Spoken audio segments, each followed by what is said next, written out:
एक छोटे से गांव में मोहन नाम का एक गरीब किसान रहता था। वो दिन रात खेतों में मेहनत करता, लेकिन फिर भी मुश्किल से अपने घर का खर्च चला पाता था। सुबह होते ही वो हल लेकर खेत में लग जाता, पसीने और चिंता के साथ अपनी जिंदगी को जैसे तैसे आगे बढ़ाता रहता। मोहन की पत्नी सरला एक सीधी साधी और समझदार महिला थी, जो हर हाल में घर संभालती थी। उसकी 2 बेटियां थीं। बड़ी बेटी गीता, जो समझदार और अच्छे स्वभाव की थी, और छोटी बेटी नीलम, जो चंचल और चालाक थी, लेकिन अपनी बड़ी बहन से बहुत ईर्ष्या करती थी। दोपहर का समय था। रसोई में सरला चूल्हे के पास बैठी खाना बना रही थी। गीता उसके पास आकर चुपचाप सब्जी काटने लगी। गीता बेटा, तुम हर काम इतनी लगन से करती हो, सच में तुमसे घर संभल जाता है। माँ, ये तो मेरा फर्ज है, आप इतनी मेहनत करती हैं तो मैं कैसे पीछे रह सकती हूँ। तुम्हारी यही बात मुझे सबसे अच्छी लगती है, शांत स्वभाव और समझदारी। इतना कहते कहते अचानक सरला को ध्यान आता है, अरे नीलम कहाँ है? सुबह से दिखी ही नहीं। नीलम, ओ नीलम! सरला जोर से आवाज लगाती है। कुछ पल सन्नाटा रहता है, फिर तेज कदमों की आवाज आती है। नीलम गुस्से और चिड़चिड़े अंदाज में रसोई में अंदर आती है। क्या है माँ, इतनी जोर जोर से क्यों बुला रही हैं? मैं कोई खाली नहीं बैठी थी। बात करने का ये तरीका है? मैं बस पूछ रही थी कि तुम कहाँ थीं। नीलम हंसते हुए तंज में, आपको मेरी क्या चिंता होगी, आपको तो बस आपकी आदर्श बेटी गीता की ही फिक्र रहती है। गीता, नीलम ऐसा मत बोलो।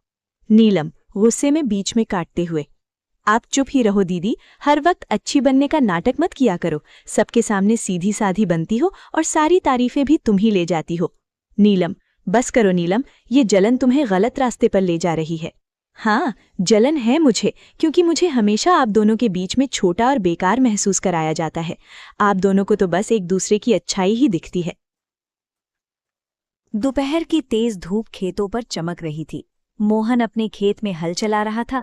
उसके कपड़े पसीने से भीग चुके थे, लेकिन वो बिना रुके काम करता जा रहा था।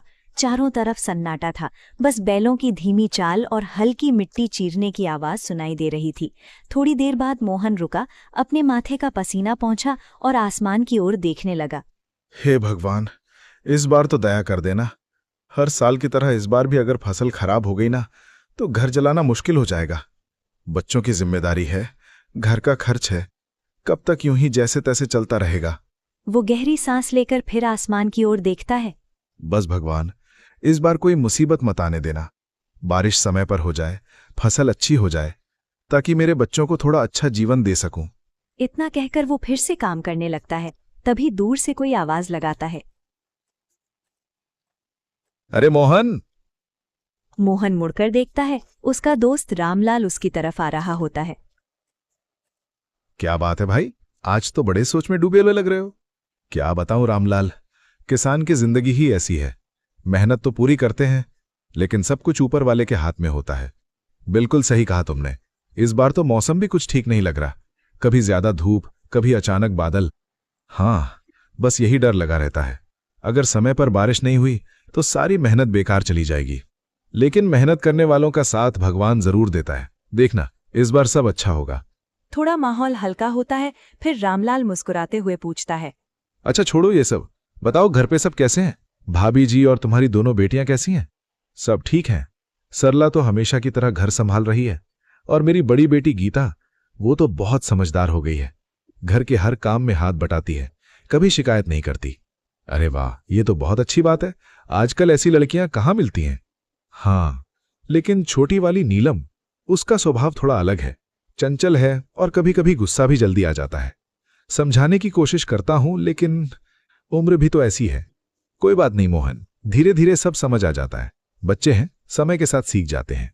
बस यही उम्मीद है कि दोनों बेटियां सही रास्ते पर चलें और खुश रहें। बाकी भगवान की मर्जी। दोनों कुछ पल के लिए खेत की तरफ देखते हैं, फसल, मिट्टी और अपने संघर्ष भरे जीवन को। चलो भाई, हिम्मत मत हारना, सब ठीक होगा। हाँ, उम्मीद तो उसी से है।